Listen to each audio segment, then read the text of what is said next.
Guys, ഇന്നൊരു പൊതിച്ചോറുമായിട്ടാണ് കേട്ടോ ഞാൻ വന്നിരിക്കുന്നത്. ഇവിടെ മഴ രാവിലെ നല്ല തകൃതിയായിട്ട് പെയ്യുന്നുണ്ട്. മഴ മാത്രമായിരുന്നില്ല കേട്ടോ, നല്ല കാറ്റും ഉണ്ടായിരുന്നു. അവിടെയൊക്കെ എങ്ങനെയാണ്? അപ്പം നമുക്ക് പൊതിച്ചോറിലേക്ക് പോയാലോ? പൊതിച്ചോറ് എന്ന് പറഞ്ഞാൽ ഭയങ്കര വിപുലമായ സംഭവങ്ങളൊന്നുമില്ല, വീട്ടിൽ ഇന്നാക്കിയിട്ടുള്ള കുറച്ച് സാധനങ്ങൾ കേട്ടോ, അത് വെച്ചിട്ടൊരു കുഞ്ഞു പൊതിച്ചോറ്. അപ്പോൾ എന്തുവാ, ചക്കയും തോരനും മീൻകറിയും മീൻ പൊരിച്ചതും പിന്നെ അച്ചാറില്ലാത്ത പൊതിച്ചോറില്ല, അതുകൊണ്ട് തന്നെ അച്ചാറും കൂടെ ഇത്രയേ ഉണ്ടായിരുന്നുള്ളൂ. അപ്പോൾ നിങ്ങളോട് കാര്യം പറഞ്ഞോട്ടെ, എൻ്റെ സബ്സ്ക്രൈബർ ഇതായിപ്പോൾ കുറഞ്ഞുകൊണ്ടിരിക്കുകയാണ് കേട്ടോ. 43 സബ്സ്ക്രൈബ് ഇപ്പോൾ 41 ആയിട്ടുണ്ട്. എൻ്റെ വീഡിയോ കാണുന്ന എല്ലാ സുഹൃത്തുക്കളും എന്നെ ഒന്ന് സബ്സ്ക്രൈബ് ചെയ്ത് സപ്പോർട്ട് ചെയ്യുകയാണ് എന്നുണ്ടെങ്കിൽ എനിക്ക് വളരെ ഉപകാരമുള്ളതായിരിക്കും. കാരണം എന്തോ ആർക്കും ചെയ്തില്ലാത്ത ഒരു ഉപകാരമല്ലേ. അപ്പോൾ ജസ്റ്റ് ഒന്ന് സബ്സ്ക്രൈബ് ബട്ടണിലേക്ക് നിൽക്കുക, അതേപോലെ തന്നെ ഒരു ലൈക്കും കൂടെ തരികയാണെന്നുണ്ടെങ്കിൽ അത് വളരെ ഉപകാരമായിരിക്കും. അപ്പോൾ എൻ്റെ വീഡിയോ കാണുന്ന എല്ലാവരും എന്നെ സപ്പോർട്ട് ചെയ്യണം.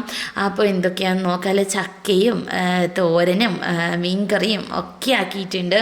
ഇനി ഇതിലേക്ക് മീൻ പൊരിച്ചത് വയ്ക്കാനുണ്ട്, അച്ചാറ് വയ്ക്കാനുണ്ട്. അതും കൂടി ആകുമ്പോഴേക്കും നമ്മുടെ പൊതിച്ചോറ് സെറ്റാകും. അപ്പോൾ പിന്നെ എന്താ ചെയ്യേണ്ടത്, ഇത് ചൂട് പോകുന്നതിന് മുമ്പ് തന്നെ നല്ലതുപോലെ കെട്ടി മടക്കി വെക്കുക എന്നുള്ളതാണ് അടുത്ത ദൗത്യം. കാരണം എന്നാലും നമ്മൾ കുറച്ച് നേരം കഴിഞ്ഞ് വന്നെടുക്കുമ്പോൾ ഇതിൻ്റെ മണവും ഇതൊക്കെ ചുവട്ടിലേക്ക് പിടിച്ച് നല്ല സെറ്റായിരിക്കത്തുള്ളൂ. അപ്പോൾ എന്താ അച്ചാറും കൂടി വെച്ചിട്ടുണ്ട്. ഇനി അച്ചാറും കൂടി വെച്ച് നമുക്ക് ഇതിനെ നല്ലതുപോലെ ഇറുക്കി ഒന്ന് കെട്ടി മടക്കി വയ്ക്കാം. ഇനി ജോലിയൊക്കെ കഴിഞ്ഞ് കുളിയൊക്കെ കഴിഞ്ഞ് വന്നിട്ട് നമുക്ക് ഈ പൊതിച്ചോറ് തുറന്ന് നോക്കാം. അപ്പോൾ എന്താ കുളിയൊക്കെ കഴിഞ്ഞ് നല്ല സെറ്റായിട്ട് വന്നിട്ടുണ്ട്. അപ്പം നമുക്കിതിന് തുറന്ന് നോക്കിയാലോ. ഇപ്പോൾ ഇതിന് നല്ല മണം വരുന്നുണ്ട് കേട്ടോ, വാട്ടിയരിയുടെ മണമൊക്കെ നല്ലതുപോലെ അടിക്കുന്നുണ്ട്. അപ്പം എന്താ തുറന്ന് നോക്കാൻ പോവുകയാണ്.